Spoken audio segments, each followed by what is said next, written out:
WhatsApp guys, आज की video देख के आप सबका दिल खुश हो जाएगा क्योंकि टाइटल है Indian food declared one of the best in the world in official ranking. ये चीज तो मैं मानता हूँ, जो स्वाद भारतीय खाने में है ना वो कहीं नहीं मिलना आपको। पिज्जा बर्गर खा लोगे आप, लेकिन जो आखिर में जो खाना चाहे छोले भटूरे रेगुलर हो, नहीं खा सकते आप कुछ भी ऐसा पिज्जा। नहीं, लेकिन इंडिया में जो वेराइटीज है ना, छोले भटूरे, पाव भाजी, काफी चीज होती है। तो देखते हैं आज क्या कुछ किस मामले, मतलब क्या कुछ खाना है इसमें, पता लगा कि किसकी रैंकिंग में आया है। और ओरिजिनल वीडियो का लिंक है डिस्क्रिप्शन में from the channel world affairs. तूने बोल दिया ना छोले भटूरे, मन कर गया। 1 2 3 एक तो ठंड इतनी आज।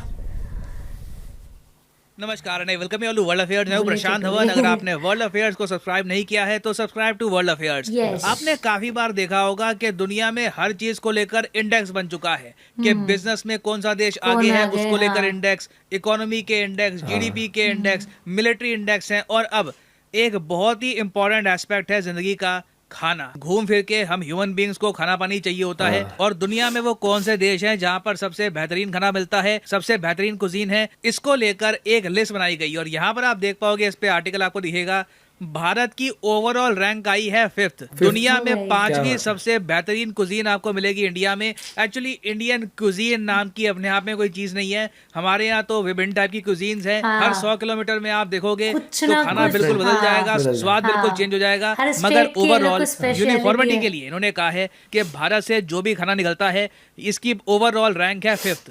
और वैसे आपको अगर ये पूरी लिस्ट देखनी है तो ट्विटर पे एक ट्विटर हैंडल है टेस्ट एटलस के नाम से। ये लोग फूड से रिलेटेड बहुत सारे ब्लॉग्स पब्लिश करते हैं, बहुत बड़ी एक इनकी वेबसाइट भी है। तो इन लोगों ने एक ग्लोबल सर्वे किया, बहुत सारे फूड एक्सपर्ट से पूछा कि आपके हिसाब से बेस्ट कुजीन कौन सी है। और यहाँ पे आप देख पाओगे नंबर 1 रैंक है इटली की, फिर ग्रीस, फिर स्पेन। यूरोपियन कंट्रीज टॉप 3 में आपको मिलेगी, फिर उसके बाद आपको मिलेगी जापानीज क्विजीन, और फिर नंबर 5 पे आपको मिलेगा हमारा प्यारा भारत। नाउ आप में से कुछ लोग कह सकते हैं, अच्छा जंगल में मोर नाचा किसने देखा। ठीक है, इंडिया की यहाँ पर रैंक आ गई 5th, मगर इंटरनेशनली इस लिस्ट को कितने लोगों ने देखा होगा मैं आपको बता दूं।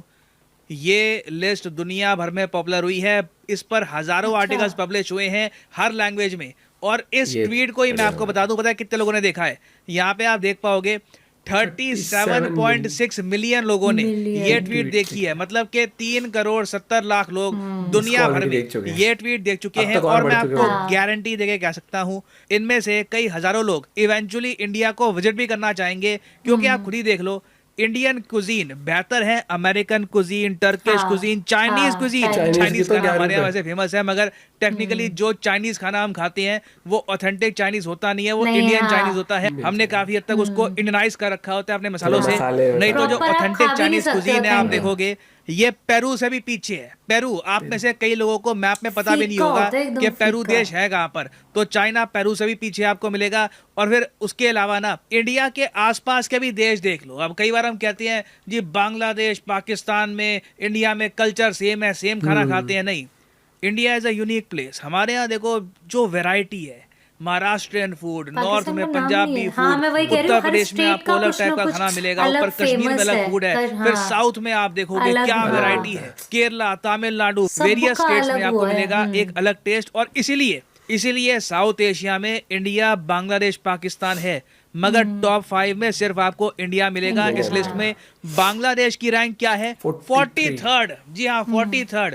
और आप जान के हैरान होगे कि बांग्लादेश से ना कई पायदान नीचे पाकिस्तान को रखा है। आपने देखा होगा कई इंटरनेशनल फूड ब्लॉगर्स होते हैं, वो काफी बार व्यूज के लिए ना इंडियन और पाकिस्तानी फूड को कंपेयर करते हैं कि which food is better, McDonald's कहाँ पे बेहतर होता है वगैरह। देखिए वो सब व्यूज के लिए होता है। इन रियलिटी इंडियन क्यूजीन एक इलीट श्रेणी में आती है। It is a very special cuisine. India में जो आपको खाना मिलता है ना, शायद दुनिया में कहीं ना मिले। वैरायटी के हिसाब से इंडिया इज अनमैचेबल। और इंडियन क्यूजीन का मैं आपको इम्पैक्ट दिखाता हूँ। देखो, एक तो होता है कि आपकी जो डिशेज है, पालक पनीर या फिर हमारे जो नान है या रोटी है, ये दुनिया भर में पॉपुलर हो रही है। एक तो होता है डिश आपकी फेमस हो, साथ ही साथ ना इंडिया का इम्पैक्ट ये है कि हमारे जो इंग्रेडिएंट हैं ये भी अब पश्चिमी देशों में बहुत पॉपुलर हो रहे हैं। फॉर एग्जांपल मैं आपको दिखाऊं, इस लिस्ट में साफ साफ लिखा है कि घी, गरम मसाला, ये जो 2 आइटम्स है ना, आप देखोगे कई वेस्टर्नर्स अपना रहे हैं। वेस्ट में ये लोग काफी बार ढूंढते रहते हैं कि सबसे बेहतरीन, सबसे हेल्दी तरीका कौन सा होता है खाना पकाने का, और इवेंचुअली इन्होंने यही देखा कि क्लैरिफाइड बटर, मतलब कि जो इंडियन घी है, ये बेस्ट रहता है काफी बार कुकिंग के लिए। और आप देखोगे यूएस में, यूके में, यूरोप में ना इनके खुद के ब्रांड के वेरियस टाइप्स के घी बेचे जा रहे हैं। उसके अलावा इंडिया के जो मसाले हैं, गरम मसाला मैं आपको बता दूं, वेस्ट में धीरे धीरे काफी पॉपुलर हो रहा है। बाकी और कंट्रीज को भी देखो, फॉर एग्जाम्पल मैं आपको दिखाता हूँ फ्रेंच कुजीन। फ्रेंच कुजीन अपने आप में एक बहुत बड़ी इंस्पिरेशन है ब्रिटिश कुजीन की। जो भी आज के समय आप ब्रिटेन के बड़े बड़े शेफ देखते हो, फॉर एग्जाम्पल आपने देखा होगा गॉर्डन रैमजी, आप बिल्कुल मानते होंगे कि गॉर्डन रैमजी ब्रिटेन का शेफ है, बहुत बड़ा नाम है।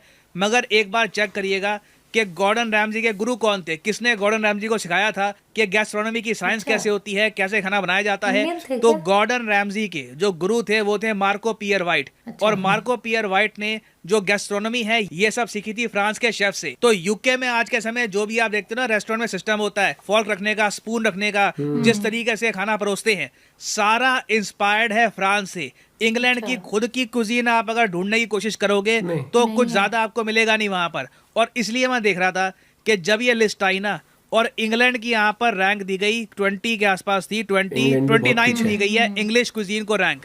लोग इस पे भी आपत्ति कर रहे थे कि थाईलैंड की कुजीन ज्यादा बेहतर है इंग्लिश कुजीन से, इंग्लिश खाना इतना बेहतर है कि इस लिस्ट में उसको होना नहीं चाहिए। और एक बहुत ही इंटरेस्टिंग बात यह है कि टोटल इन्होंने इस लिस्ट में जज किया है 95 कंट्रीज को, और 95th रैंक पता है किसकी है? सबसे लास्ट में रैंक किसकी आई है?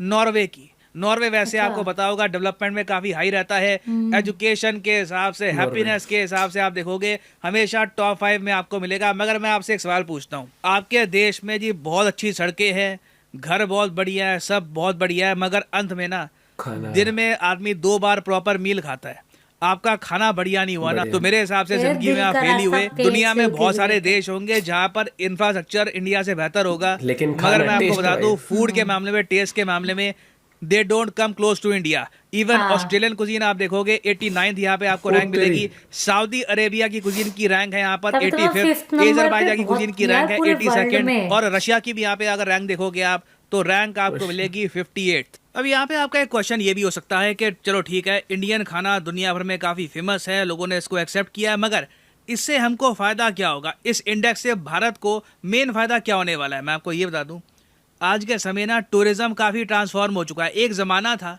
जब भारत से लोग बाहर निकलते थे बाकी के देशों का इंफ्रास्ट्रक्चर देखने के लिए कि वहां पर बिल्डिंगें कैसी हैं, सड़कें कैसी हैं। यूरोप का टूर लिटरली लोग करते थे उनका इंफ्रास्ट्रक्चर देखने के लिए। मगर अब आप देखोगे टूरिज्म में ऐड हो चुकी है एक नई डायमेंशन, और वो डायमेंशन है खाने की। आज के समय ज्यादातर जो टूरिस्ट हैं ये बाहर के देशों में जाते हैं उनका स्ट्रीट फूड, उनकी कुजीन टेस्ट करने के लिए, एक्सपीरियंस करने के लिए कि वहाँ का खाना कैसा है। और इसको कहा जाता है कलनरी टूरिज्म, इसको आप फूड टूरिज्म कह सकते हो, गैस्ट्रोनॉमी टूरिज्म भी कहते हैं इसको। और भारत में आपको बता दूं पिछले कुछ सालों में ना एक परफेक्ट कलनरी टूरिज्म की बन रहा है डेस्टिनेशन।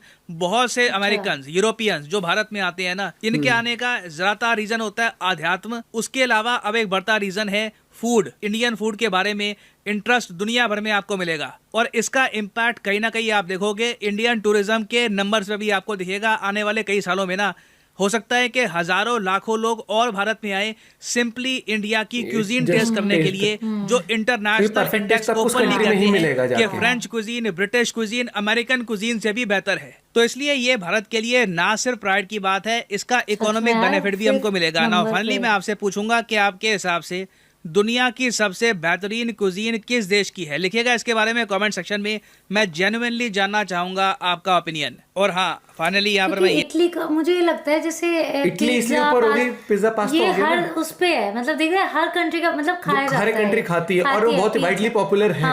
किसी भी कंट्री के बच्चे को ये याद रहेगा कि पिज्जा पास्ता, पिज्जा, हाँ बच्चे से बच्चे को भी याद रहेगा। बहुत सारी चीजें ऐसी हैं डिशेज। प्लस इंडिया का मुझे लगता है आप सुबह ना मतलब जो एक नॉर्मल बेड टी होती है, बेड टी के साथ आप कुछ ले सकते हो नॉर्मल। हाँ चाय कितनी पी और कितनी तरह की चाय और इंडिया में कुजीन में देखो कि कितनी सारी सब्जियां होती है, किस किस तरीके से बनाई जाती है। मैं बोल रही हूँ जैसे ब्रेकफास्ट से लेके ठीक है, फिर हाँ ब्रंच, लंच, फिर और नॉर्थ से लेकर साउथ तक देखो, फिर जो हो गया वो इवनिंग स्नैक्स, डिनर। वो बोले हर 100 किलोमीटर पे चेंज आप मतलब इतने ऑप्शन होते हैं, आप कितने दिन तक लगातार अलग अलग चीजें खा सकते हो 4-5 टाइम पे। और इतना और हाँ ये है जो चाइनीज ऑथेंटिक चाइनीज होता है ना वो इंडिया में वो हम नहीं प्रॉपर खा रेस्टोरेंट में सकते। जाके खाना पड़ेगा। नहीं तो हम जो चाउमीन खाते हैं या मोमोज खाते हैं ना वो अलग होता है, वो इंडिया के हिसाब से मसाले मसाले वहाँ एकदम फीका होता है, बिल्कुल उसमें कुछ वो नहीं नमक का ही होता। हाँ ऐसा होता है वो। हम मतलब हमें आदत ऐसी पड़ी है चाइना जा रही थी ना, गई थी चाइना। मैंने ऑथेंटिक खाया हुआ है प्रॉपर। अच्छा, इसलिए हाँ बाकी हमारे बायर्स थे ये बहुत अच्छा लगा कि इंडिया की तरह पाकिस्तान कहाँ है, बांग्लादेश से भी नीचे। हमारे जब बायर्स आते थे ना, जैसे मैं फैशन डिजाइनिंग फील्ड में, तो हमारे बायर्स वगैरह आते थे तो वो हमेशा यहीं का मतलब इंडियन फूड हमेशा ऑर्डर, और दाल और वो क्या थे वो मसाले वो लेके जाते थे यहाँ से। अब वो काफी बड़े लेवल पर एक्सपोर्ट होता है, तो ये देखना चाय पत्ती कितने एक्सपोर्ट करी जाती है। बाकी वो नॉर्वे यही चीज है कि डेवलपमेंट और फूड में बहुत ही फर्क होता है। डेवलपमेंट कंट्री डेवलपमेंट हो रहा है कि बाहर आपके बहुत से लोग इंडियन कल्चर भी फॉलो कर देगा तूने। जैसे हमारे यहाँ आते थे, उन्हें बिंदी बहुत पसंद थी या मेहंदी बहुत पसंद होती है तो आके लगवा के जाते थे। और इसका कहीं ना कहीं टूरिज्म पे और पॉजिटिव इम्पैक्ट पड़ेगा इस रैंकिंग से भी। अब तो ये देख, जैसे हमारे जब भी मीटिंग में बायर्स आते थे, फीमेल जब भी आती थी, ठीक है, तो हमें पहले वो बोल दिया जाता था कि वी नीड बिंदी। अभी देख बिंदी नॉर्मल इतने से इतने साइज की बिंदी होती है, ये मार्केट से लेके जाती थी 5 का पत्ता लेके 500 में बेचती थी। नहीं हमेशा वो पहले ही बोल देते थे मेहंदी। टूरिज्म एक हमारा तो टूरिज्म है, लेकिन फिर भी हम 4-5 मेहंदी वाले बुलाते थे उनके लिए, तो उनको अलग से मतलब एक वो मिल जाती थी। आपका क्या पॉइंट ऑफ व्यू जरूर बताना। बाकी ये चीज तो मैं मानता हूँ भैया, एक तो फास्ट फूड कह लो इंडिया का, या फिर जो आप प्रॉपर मील कहते हो, अलग ही लेवल का टेस्ट होता है। और हम हल्दीराम भुजिया, हमें पता है कई बार बोलते थे उसमें कि जैसे थैंक्स गिविंग पे हम कुछ भेजते थे ना, ओके या प्लीज सेंड हल्दीराम भुजिया, इतनी फेमस है वहाँ पे। मिलते हैं आपसे एक और वीडियो के साथ। वीडियो को कर दें like. Bye bye, take care.